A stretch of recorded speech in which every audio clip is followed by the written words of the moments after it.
Why would the backlash over the ad be a good thing for Peloton? Are you just going with the all publicity is good publicity sort of department of PR?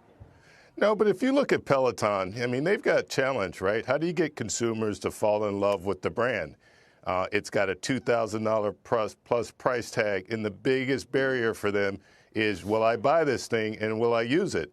So if you look at the fact that the actress is on the Today Show, everyone's talking about the brand, Peloton's got a real interesting challenge. But I think overall, it's going to be a really strong, consistent positioning for them, and in something that they can build upon. What's more important to them? Is it the social media chatter that erupts out of it? Is it the earned media by having the actress appear then on the Today Show?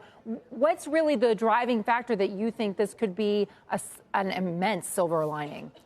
Yeah, I think it's a combination of the two, right? You know, if you think about it, you know, their messaging is how can, you know, Peloton kind of change lives, and how can this be an alternative for your Equinox membership?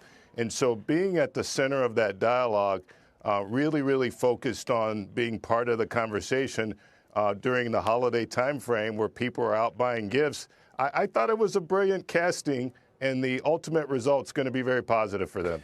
You know, to me, Mike, the issue here is that America's default reaction to just about anything these days is outrage. We're primed to get angry over the slightest slight, whatever it is. And I put the reaction to this ad in that category. I'm sure I'm going to get a lot of outraged emails as a result of this. But to me, Peloton's challenge is this. On the one hand, when you talk to anybody who has this device, they love it. They are evangelical about it.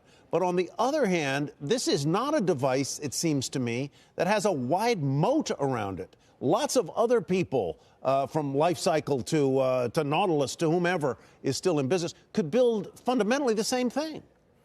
Yeah, but you make a really good point, because Peloton has created a community. So it's not just about the bike, it's about the experience, it's about being part of the community.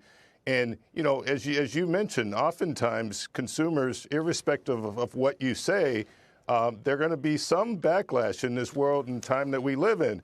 But I like it when brands are authentic, when they stay true to their positioning, and when they're confident enough to put out an ad like this. They can't worry about, you know, backlash in social media. They really have to worry about accelerating the adoption of the product that ultimately creates this community, in which they've done a really nice job with, as you said. Well, then I'd like to propose that the next ad goes something like this. Man gives his wife a Peloton for Christmas. Wife looks at it like this. Okay, thanks. Then works out for a year and then goes back to her husband and says, thank you so much for the gift.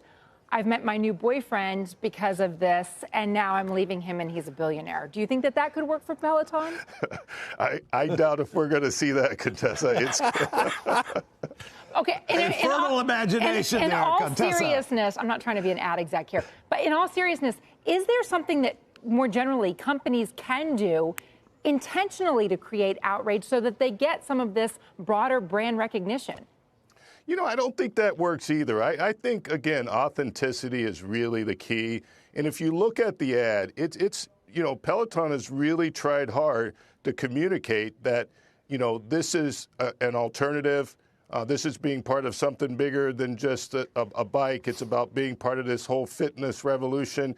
And they've had a hard time breaking through those messages, right? If you looked at the commercial that they did a year ago, it had a husband and wife kind of sharing the experience. And while it was nice, obviously it didn't evoke nearly the type of emotion that you're seeing now. So I think as long as brands are consistent with their messaging, they really understand what they're trying to say, and you got to take some chances and have confidence in your messaging strategy.